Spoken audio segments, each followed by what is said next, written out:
Houston. Good morning, Harris County. Good morning to the great state of Texas. Good morning to the United States of America. Good morning to the world. Of course, good morning to every corner of the globe actually, to every corner of the US where our 100,000 watt transmitter penetrates parts of Louisiana, all East Texas, etc., etc., etc., etc., and of course to the world. Hey guys, welcome aboard Barcelona, Spain, etc. But I'm sure that today Brother Howard is going to come up with another part of the world that I didn't even think about through our internet and wherever we go. Good morning, studio. How are you guys doing, Howard and Jack? Hey, Howard's missing. He's I don't missing. know where he is. He's MIA. He's MIA. No, he's out shooting some film. Oh, okay. See, folks, we do so many different things all at the same time. Isn't that great? Anyway, Brother Jack, what is the word of the day? I know you have something special for us today. Yeah, yesterday I got labeled a propagandist. You propagandist, you? And I've never been so proud in my life. So anyway, like I said, I'm probably more of a muckraker than a propagandist. So here it goes. Here's some more muck. When you ask what's happened to government and what's going on with business and how it is getting together to fleece the people, it's what has happened is the corporate elites have become so rich under neoliberal economic policies, their wealth, power, and profitability skews the expression trumps a state's budget and even a nation's budget. The Supreme Court is in the back pockets of the said elites via the money equals free speech decisions made by the Supreme Court, corrupting the body politic with legalized bribery, meaning the politicians are for sale. All this is the effects of unregulated, unfettered capitalism. Admit it, we as a nation have simply let it get away from us. Democracy.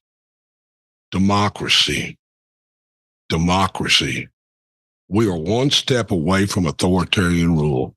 Some people think it's funny. I don't. Some people have drank too much of the Kool-Aid and think authoritarian rule would be a good thing. May I remind you of just about every story you've heard about dictators who rule with an iron grip and at the throats of the people while he opens up the country to be looted by the corporate elites and receives very nice compensation. Few mansions, few yachts, and some place to go when his luck runs out. Standard operating procedures for the corporations. Corporations love doing business with dictators. Yeah, man, you nailed it, and you know why they like to do business with dictators? Because you don't, go ahead. Yeah. They don't have to help the people. They don't have to put in education. They don't have to take care of the people. The dictator suppresses the people and he gets rich. It is amazing. There's so much that could have been solved with democracy, but just because we like the elite in our country like what was going on in other places, things went downhill, etc., etc. I mean, if people study things like the history of Cuba, the history of Venezuela, the history of all these other places, right? There are two histories. There is there's a democracy American history, and these people who take over, who are Marxists and communists, and they're dictators, etc. But they don't tell you the other side of the story, the other side of the Cuba story, where Cuba was the playground of the very wealthy and the mass of the population, specifically the POC mass of the population, were living as paupers as they served this great elite that was just elite because of who they are. They don't tell you about Venezuela, the country that's living on top of a pool of oil, a country that each individual citizen should be rich if they were treated like any other. I mean, if we take a look at Norway, why Norway has done so well with the North Sea oil, and the country benefits from the natural resources of that country, whereas in Venezuela, the people who we use the kind of American model that even affects us here in the United States. We don't take a look at these things that affect the wealth of the people in the country. We take a look at America. Yes, America is a wealthy country based on its productivity and based on what it can do, but it's so much, the individual in America, the average individual should be so much richer. But the way we think of the way we were taught to think makes us enslaved poor. Even those who think they have so little. As an example, we take a look at our natural resources. America, probably only second to, I don't know, maybe Africa and Venezuela, are some of the most most mineral rich countries around the world. And the thing about it is, based on how our economic system works, corporations are allowed to exploit these riches. They were allowed to cut down the entire forest, the great, huge forests that we had in America, cut it down, and a few profited from it. Yes, the workers got paid, but the corporatists made the profits on the back of those employers and gave nothing back. We look at the resources in our ground, the oil, the natural gas, all these things that belong to us all, that should belong to us all. If it's on your land where you have mineral rights, you get a tad bit of royalty. But if it's the corporation who's digging that oil, exploding that oil, exploiting that oil. Good morning, Texas Blue Bonnet. She says, good morning, KPFT guys. By the way, Jack, we love your propagandist or muckraker guy that you may be labeled. Yes, we do. So it so happened, folks, that if we just for 1 second got what really is our birthright, it would be interesting. And my brother, Hermano Gonzalo from Cuba is here, and I know he's going to have another side of the story. Come on in, Gonzalo. Good morning, my brother. Talk to me. Yes, good morning, Egberto. How are you today? I am doing fine, my brother. Talk to me.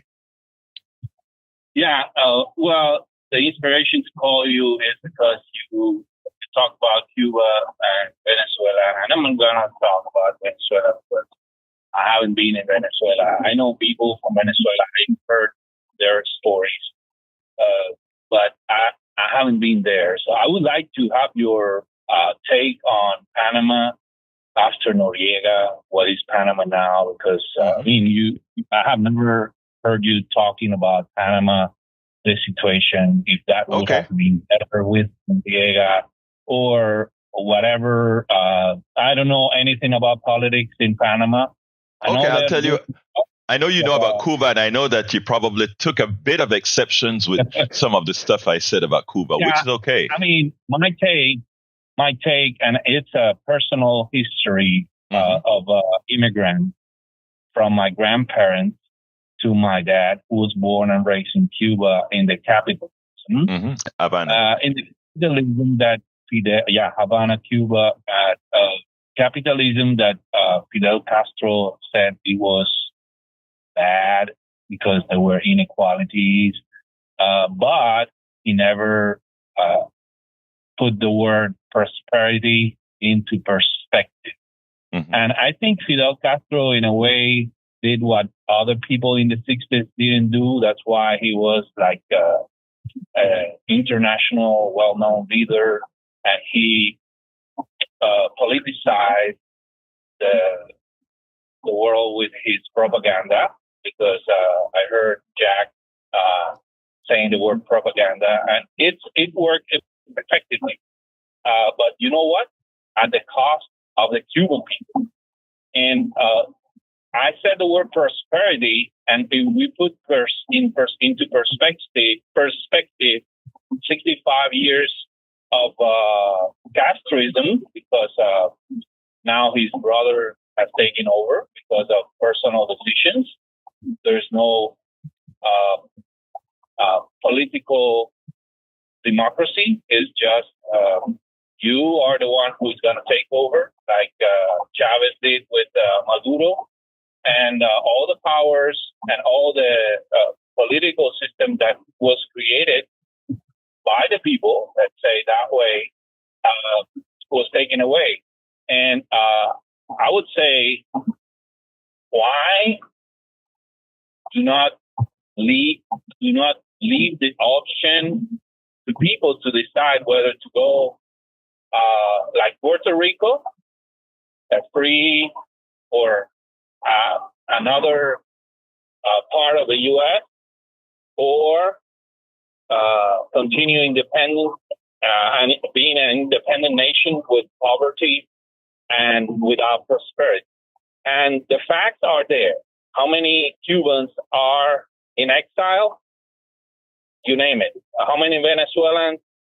And my question to you and to the audience is, when a country is so prosperous and the government is so good, nobody thinks about immigrating.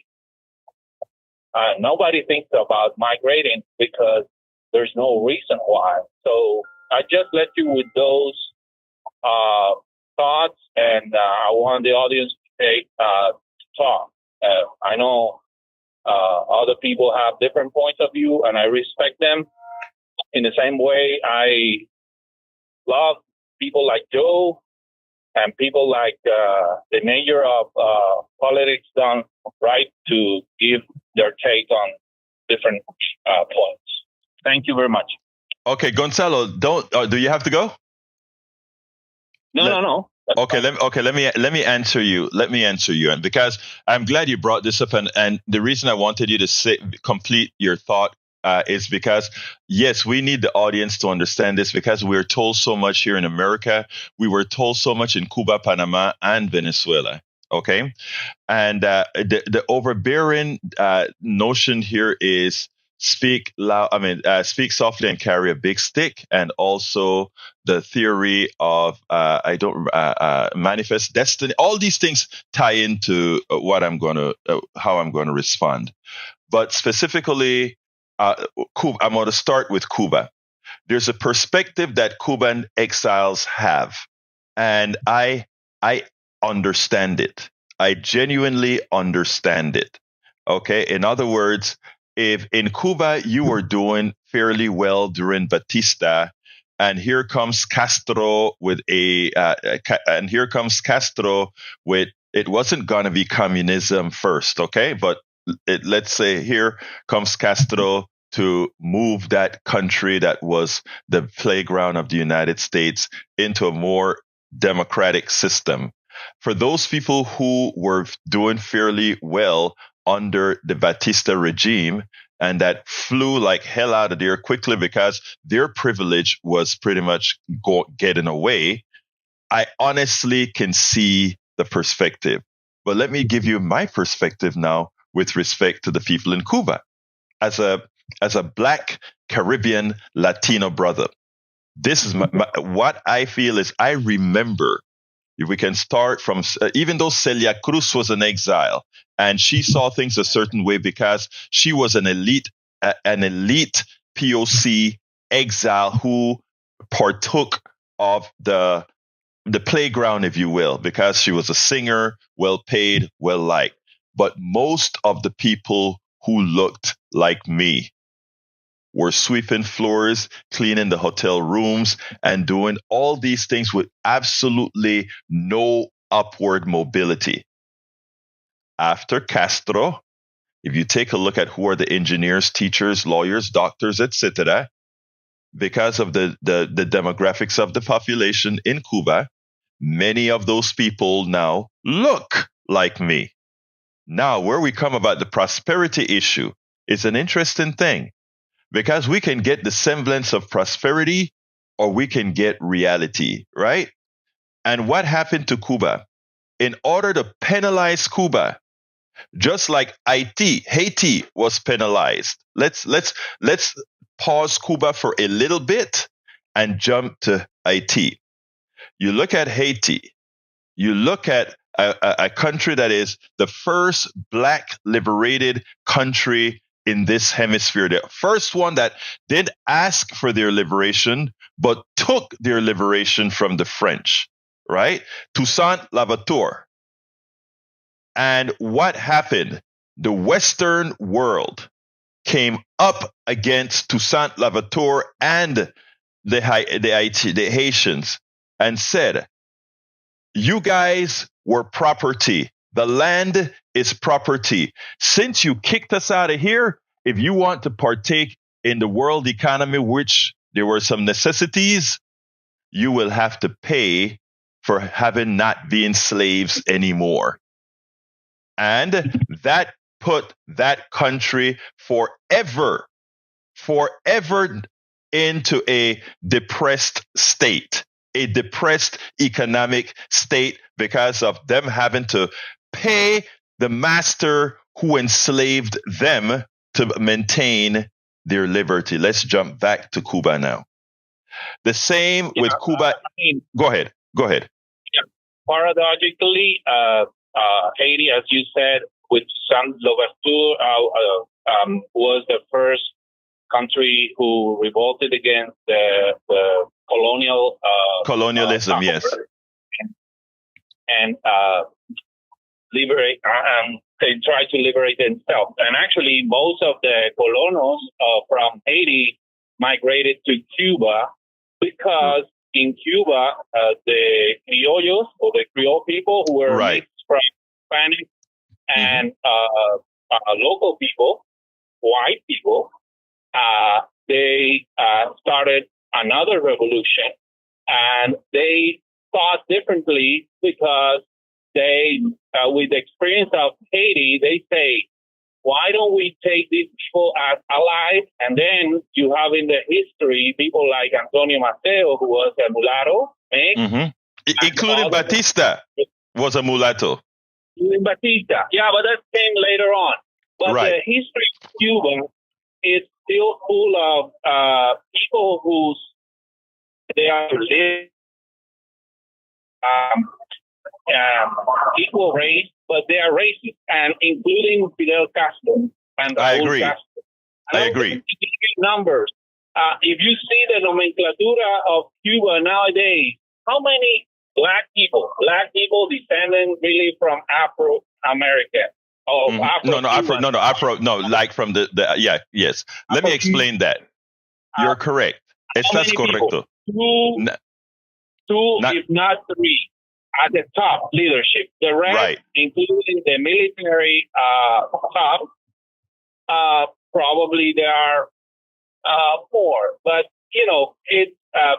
during the 65 years of Cuban revolutionary period, there have been little instances in which they put in practice what they preach. That they say, okay, everybody's equal. I have never seen that equality. No doubt. Let me tell you about it. Está bien, hermano. Déjame terminar. I do not disagree with you there at all, because Castro again was from the ruling class. Remember that he was a ruling class, but a rebel. El Señor Castro was, and but my point is, my point is not that you still didn't have racism in Cuba, because you still have racism in Cuba today. Of course, Latinos don't like to talk about race a whole lot, but we know that it's there. So in Cuba, you did have you still have that, but there is still the upward mobility right in the ranks of engineering, medicine, and all these places where these people, like I said, I had friends in Panama whose relatives were in Cuba. I didn't have any relatives that I know of in Cuba, but whose friends are in Cuba, who, upward mobility is there. But the stifling of the Cuban economy was not because of just Cuba and whatever economic system they attempted to build, but it was the embargoing of America from Cuba's inception. It never gave Cuba a chance to grow, just like it never gave Haiti, France, and other Western countries didn't give Haiti a chance to grow. And jumping all the way down south to Venezuela, which is a superbly rich country controlled by the oligarch in their own countries and American government. Well, I mean, not American government, American corporations never gave the people a chance. But the elites in that country, who has the media, who has all these things, can promote the story that somehow the poverty that has existed in Venezuela, even under Carlos Andres Perez, remain and has always been there with a country that is very rich. My thing is, I wish better history was told so that we don't fall for it, because the same demise that's happening to people in these Latin American countries is what we are starting to experience with our income and wealth disparity here that I preach about. And I just wish we could tell the full story here. But Gonzalo, look, thank you for just the last words. The last words. It's just to make you think about. My ancestors came from Spain after World War I because Spain was in poverty. Right. So Europe. And many immigrants came to America, not only from Spain, but from the rest of the world, specifically Europe. I'm telling you, the way I see history is with facts. So how many Cubans are in exile now? How many Venezuelans are in exile now? Do you think this history is written in the correct way? People should have remained there, because the way history is portrayed, if you see a history book written by the people who are in Cuba, the history is perfect, but the reality is totally absolutely different. Look again, brother, hermano.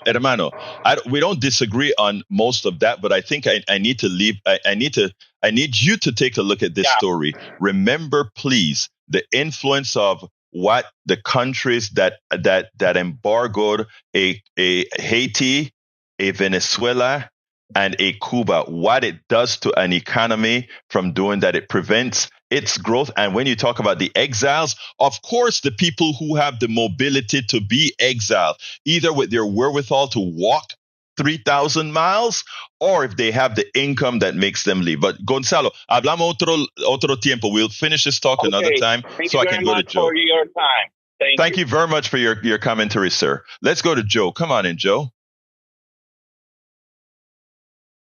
Joe, you're on. Are you there, Joe? 10, 9, 8. All right, Joe, I don't hear you anymore.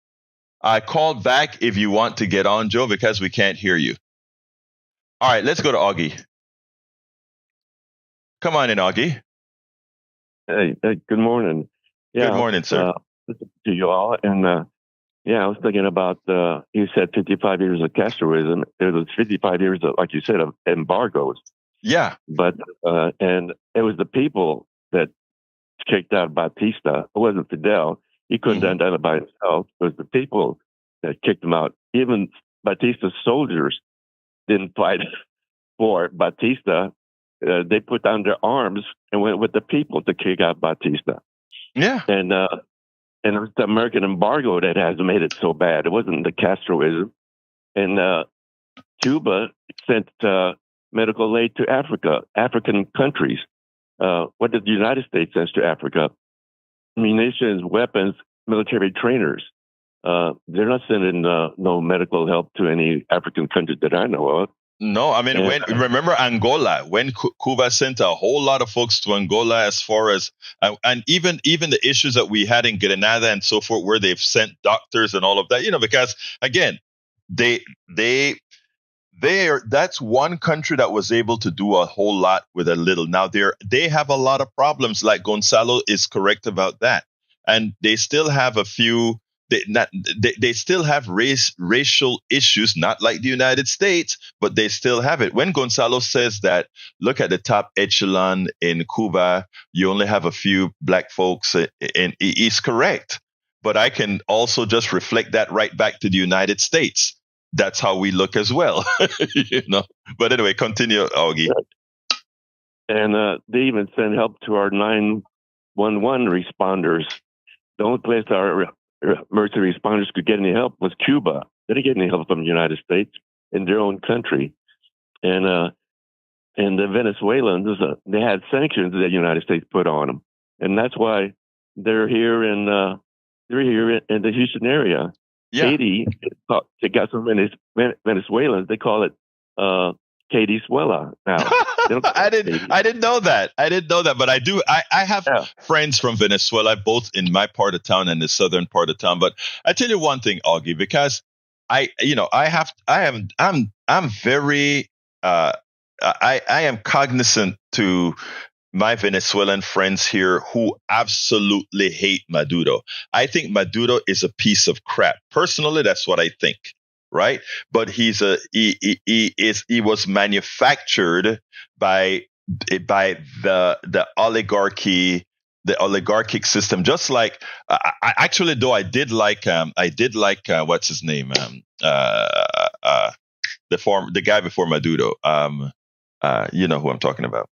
Anyway, because when he was talking about creating los Estados Bolivianos, in other words, he was going to create a southern United States in effect with Brazil and Argentina and Chile and so forth. And what I liked about, and they were all, when petrodollars were huge, they were all using him as a bank. Okay, a lot of people don't know that, you know, but of course, the United States squashed that. You'll never hear about these things because all these things happened behind the scenes. He was getting too strong. Come on, what's his name? The dictator of Venezuela before Maduro. You know who I mean. Come on. Yeah. Anyway. Yeah, I can't. There's so many dictators. Yeah. Central America and South America. But that just died. Man, I don't know. I'm in a brain freeze right now. But anyway, I'll get to it another time. But anyway, Augie, I need to go to Sharon. Anything else you want to say before I get out? Yeah, there was. When did you leave Panama? I left Panama in 1979. Okay, I was a kid, man. Yeah, the School of Americas left Panama in 84. Well, they left, right. I went to the School of Americas. I didn't mean at 10, but it was right there in I think it was either Fort Davis or Fort Gulick, right there near the canal, right? So, I mean, we would go there. Yeah. At 16, we had a band, and we would go into the barracks and play for the GIs and make money and all that kind of stuff. Those were, the American GIs they paid very, very well compared to, the little party places in Cologne. So we kind of like playing on base. Yeah, it's one good thing about GIs. Wherever they go around the world, they always help out. Even Vietnam, they took care of those little kids. And and in Korea, some of them even adopted some kids in Korea. The GIs were stars. When they go into Cologne, they got all the women. That's all I'm going to say. The GIs would come to Panama, go into Star. All these women saw visas to the United States of America. Anyway, Augie, thank you very much, hermano. Thanks. Right, bye-bye. All right, let's go to Sharon. Come on in, Sharon. Yes, sir. Good morning, my brother. How are you? I'm doing fine. Talk to me, my brother. Yeah, I just want to touch on that Cuban thing because I've lived in Miami since 1992. I've been in America over 30 years. And I can tell you some of the most racist people I've come across are Cubans. Mm-hmm. Now, I live in Houston, and Cubans are some of the most racist people. Mm-hmm. Now, if you go to Miami, you have a community called Hialeah. Yes, I know. Yeah. People can go there and live. No black people can go there and live because the Cubans won't allow you. Now, take a look at Ted Cruz, Cuban, racist. Look at Chief Abido, He went to Miami. He's a Cuban, because he's of Cuban descent, but he's all American. They kicked him out. Let me just tell you this, Sharon. I'm glad you mentioned that, right? And let me tell you why I'm glad you mentioned that. And I think Gonzalo can attest to this. Gonzalo is from Spain, from what he just told us, which means Gonzalo is a white guy, but Gonzalo is a good guy, right? But what you find, and I think Gonzalo will admit this as well, is the first flock of Cubans that came were exactly the white Cubans that suffered the same disease that as a particular portion of America suffered as well.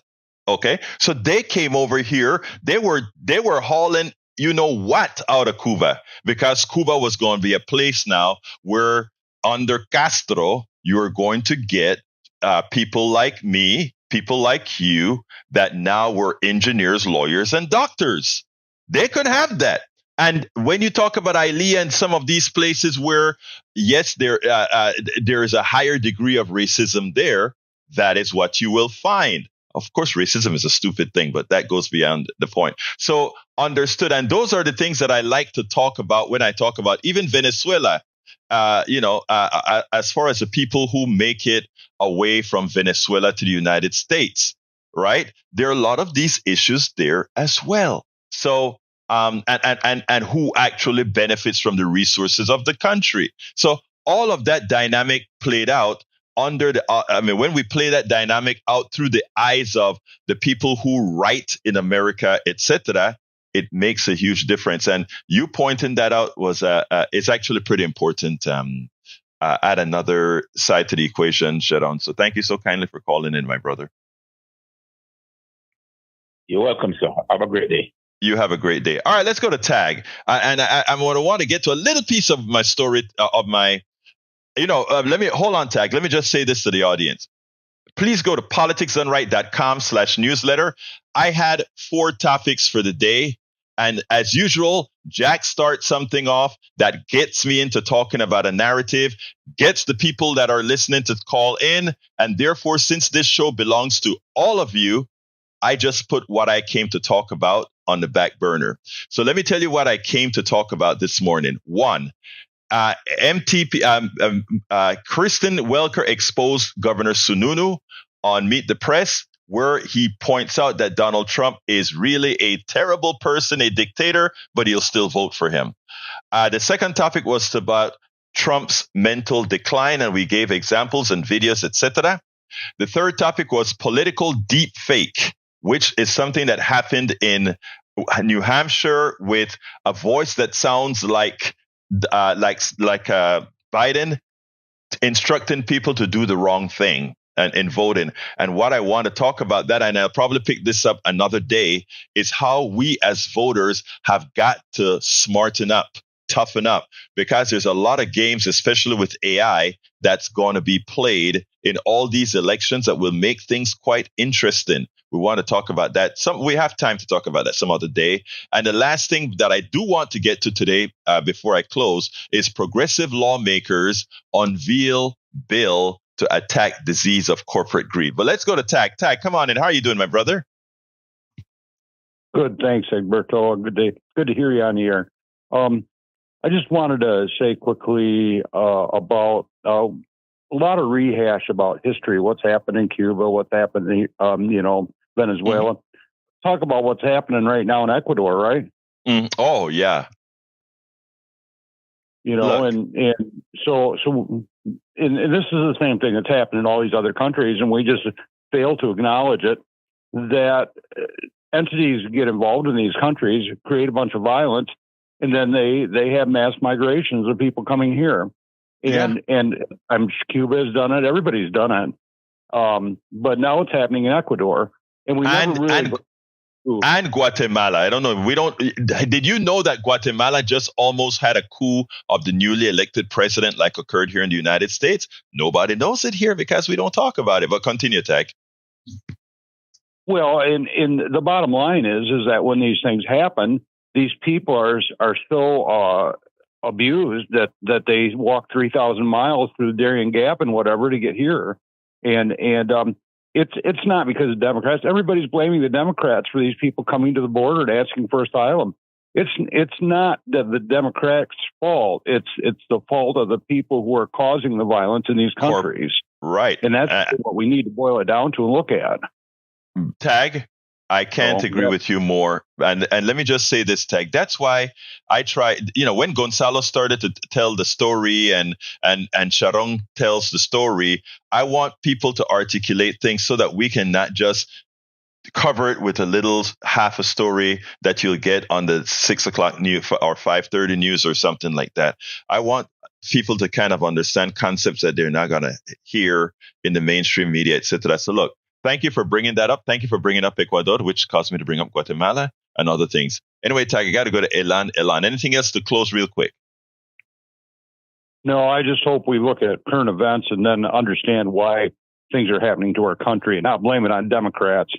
Thank you, brother. You are absolutely right, brother. I'll see you soon. All right. Let's go to Elan. Before Elan, Tag says something important. Let's look at current events. Very important that we look at current events. What's going on in Ecuador? What's going on in Chile? What's going on in Guatemala, etc.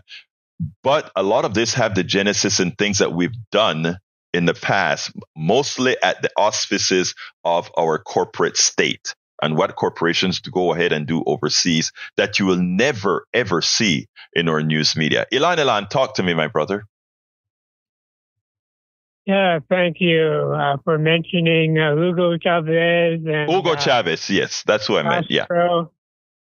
Yeah, and Castro and how it all started in Haiti. But I have to interject something I learned recently. It's a more serious threat than anything I've heard of yet to the United States. Let me hear it, brother. Well, under the radar, our media at all levels, principally TV, radio, increasingly social media, where most people get their news these days, is being decimated by a small group of profiteers running hedge funds. They buy control of a news media and proceed to sell off parts of it while laying off, firing the majority of employees. Many once dependable daily papers and TV stations now have no reporters. So stock shareholders are given increased profits while the publications, no longer attractive to readers or listeners, fail to sustain the overhead, and they're driven into bankruptcy. Right. So all of America, these hedge fund predators conspiring to rob our country of the liberal press and reporters. I mean, freedom, where there's four powers: administrative, executive, and judicial government branches, looked over by a free press.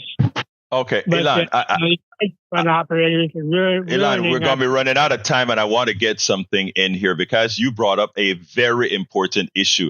And by the way, Haroldo Luna wants me to remind people that the voting percentage in Venezuela is much higher than the voting percentage in the United States. But anyway, let me get something here with regards to what you just said. It is true. All your newspapers, if you look at Kingwood, Katy, and notice who owns the local paper that once used to be independent in these little communities right here in Kingwood.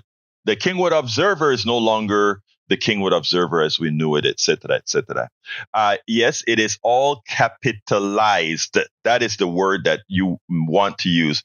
All of these papers are capitalized. We are capitalizing every aspect of our existence. Medicine. That's why you see all these little emergency rooms popping up all over.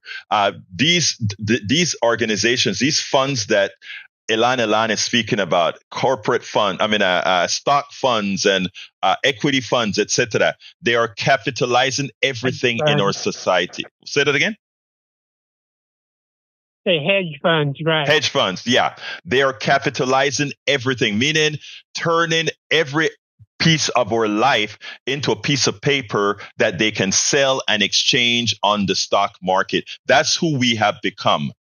All right. And they're doing it in every aspect of our life. And what that means is the only goal of any service has become making a profit on capital and not serving in any respect what needs to be done. Folks, you have to understand what is going on in the country. And Ilan is right. The problem that makes what Ilan is saying is more odious is that means that we cannot easily inform people about what is actually happening. Because if you take a look at the Baltimore Sun being taken over last week, where the guy says, I don't like what you guys are doing. Now go make me some money. That's what the new buyer of the Baltimore Sun said. Hey, Ilan, I got to let you go. All our lines are filled up and I want to give everybody a chance to talk. Okay. That was very important information that you brought. Thank you, brother. All right. Let's go to, I think it's Donald. I'm not Johnny up first, then Donald. Johnny, come on in. You're on, Johnny. Oh, okay. The one thing I like about your program, and you specifically, is that you have evolved your politics done right to be more, should I say, multifaceted in the way that Richard Wolff's economic update interfaces with politics, because politics and finance and economic inequity and distribution, they're inseparable. They are intertwined. Exactly. Right. And I think on some subliminal level or a conscious level, you have come to realize that you can't have a program like either Richard's program or your program unless you guys delve into both at the same time. And you've done that very well. So I appreciate that. You on that. I haven't done that already. When it comes to places like Guatemala or where you come from, all these countries south of the border, they have been influenced ungodly by our predatory corporate infrastructure. We take our people over there, and with the gumbo diplomacy that we use, according to descriptions by John Perkins in his book, Confessions of an Economic Hitman. Here I go again, plugging that book, but it's true. We can't escape that reality. Yeah, lots of people. We make war on everybody. We show up everywhere where we're not invited. Right. And the poor soldiers, some of them commit atrocities, but a lot of them are good-hearted, and they see what's going on. And that's why when they come back, they're broken. Their spirit is broken, and they don't want to talk about it. We see this over and over and over again. So politics done right addresses these issues in an indirect way.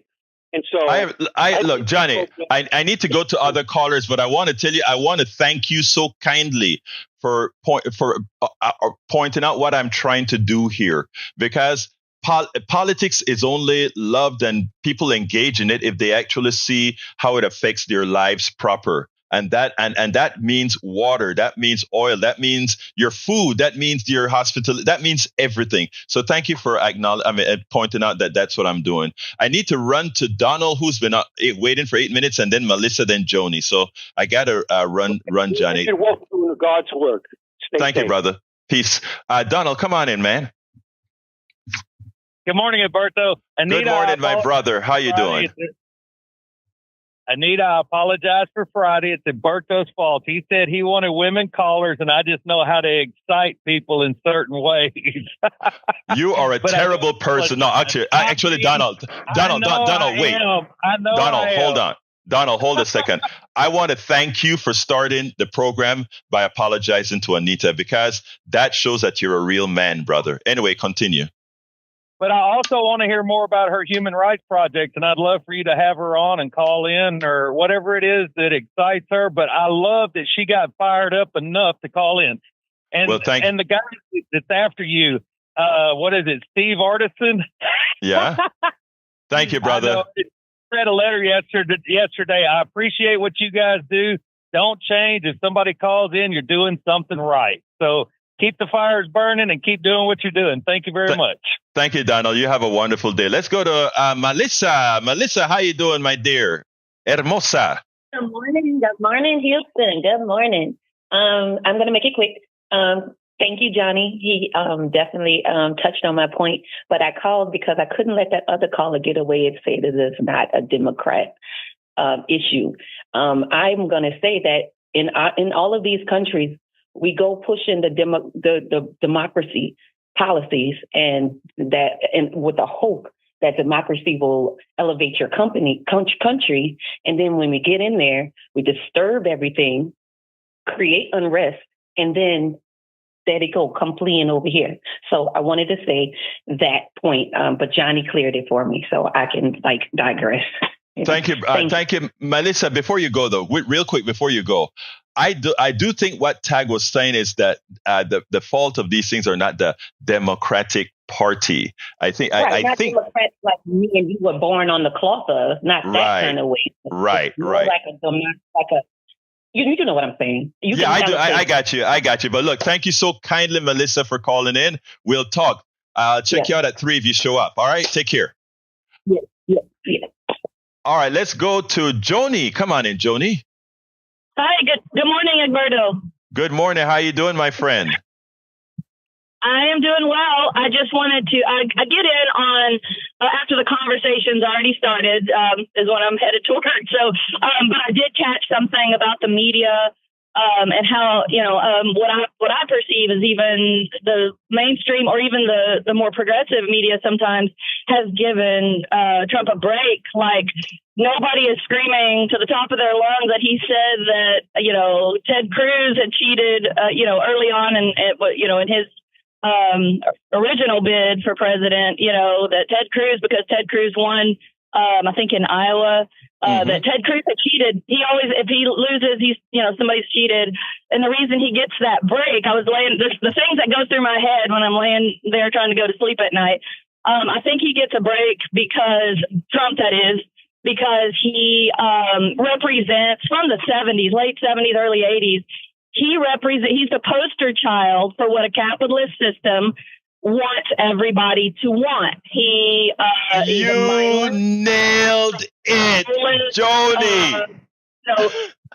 Greedy consumer, hedonistic consumer, and they want everybody to want to be that because they can't sell as much stuff if people are thinking and trying to be conscious and trying to be a part of a community. So anyway, I just think that's why he gets such a break. It's Joni, he's opposed to Joni, don't leave yet. Listen, young lady, you nailed it. Trump is the embodiment of this capitalist structure. He's the embodiment. You do nothing. You make your wealth off the back and deception of others.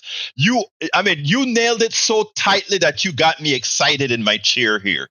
Because for everybody who's asking, why do they let him get away with it? Because if you stop him, which he's an excess, right? He just comes out and do what these other guys in corporate America are doing with civility.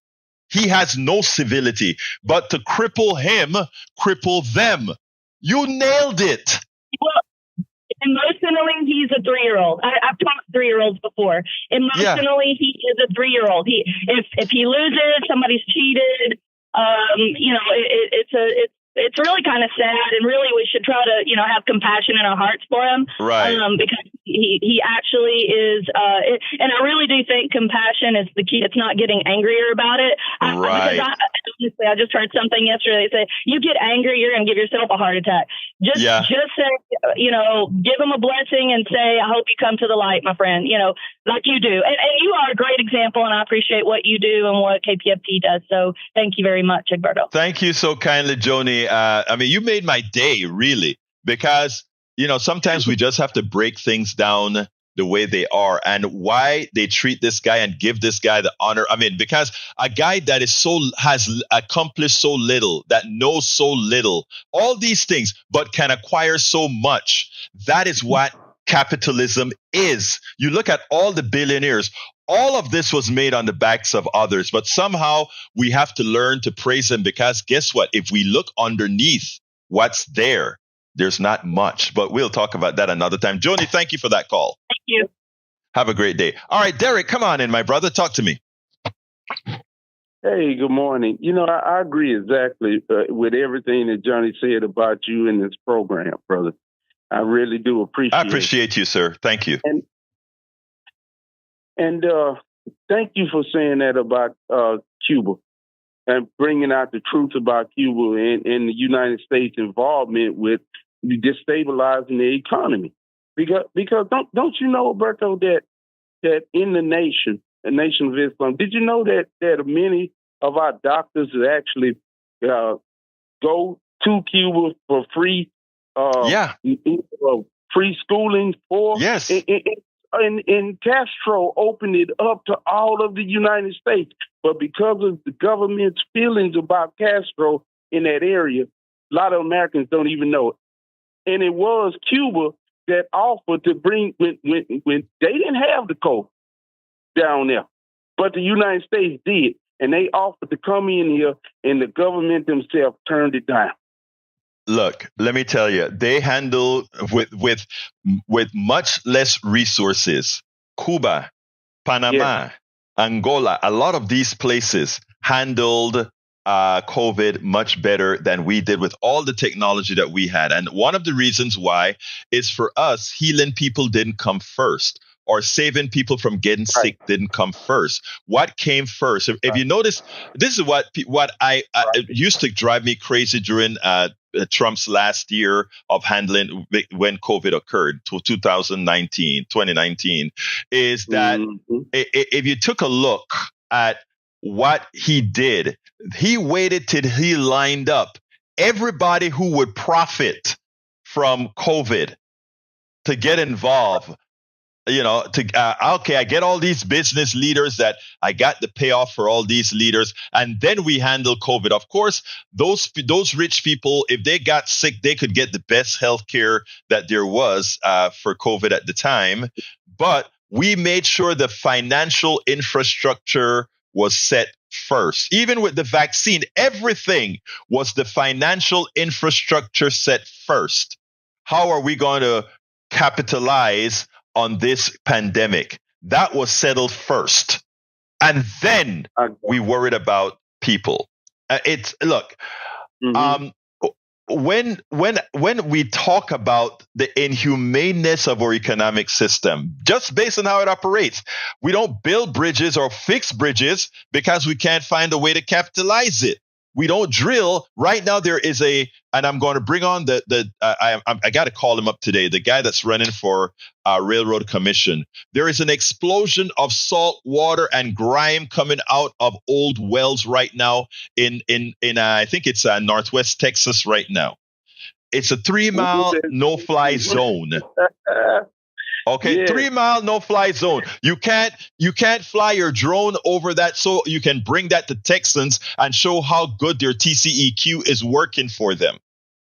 Okay, again, brother, when Elan talks about the media being bought up, he's right. That's why you have to support the organizations like the Texas Observer, the KPFTs of the world, the Politics Done Right of the world. When we come and say we work on meager budgets to get you truths that can that it doesn't empower you, are all empowered already. But what we do is we tell you, hey, go empower yourself by doing X, Y, Z, because they're really clamping down on you right now. And this is not, Derek, we're not saying this stuff because we don't like folks.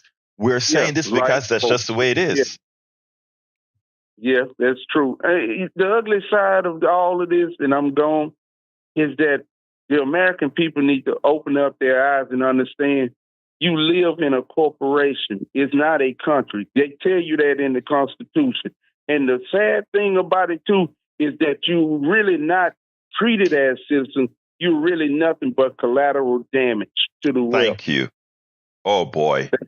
Oh, boy. Let me tell you something, okay? The reason you always hear me talk about loving people and throwing some love on folks. And I tell you why I do that. I mean on everybody, whoever you are, black, white, blue, Asian, progressive, liberal, right wing, left wing. And let me tell you why. We are all in a game that we didn't create.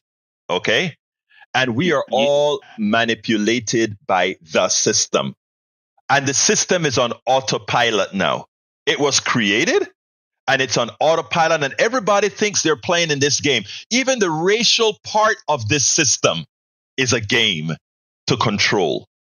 And it's, you look at your white racist friend and no, he's your friend, brother. Let me tell you something. He's in the game. He's playing his part in the game. And what we have to do is bust up the game. Anyway, thank you for calling in, Derek. Yeah. You're a great guy.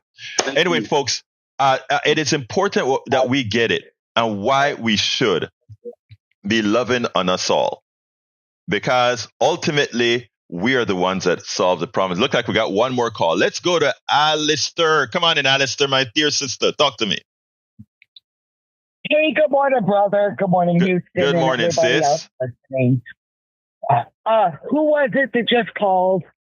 Derek. Derek. Derek made a very important point.